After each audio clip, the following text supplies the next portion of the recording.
শেখ হাসিনা চেয়ারে বসে যা বলবে তাই আমাদেরকে শুনতে হবে না, আমরা শুনবো না। আমরা ব্রিটিশের বিরুদ্ধে আন্দোলন করেছিলাম, আমরা ভাষার পক্ষে আন্দোলন করেছিলাম, ব্রিটিশদেরকে দেশ থেকে তাড়াতে বাধ্য করেছিলাম, আমরা পাকিস্তানি খুনিদেরকে দেশ থেকে বাধ্য করেছিলাম ভারতে।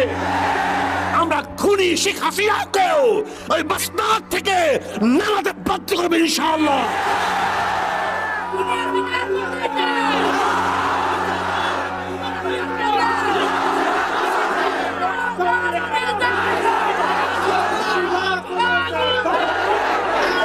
যারা শহীদ হয়েছেন তাদের রুহের মাগফিরাতের জন্য আজকে এই আয়োজন।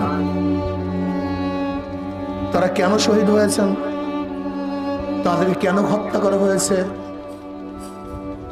তাদের দাবি কি ছিল, এ সম্পর্কে কম বেশি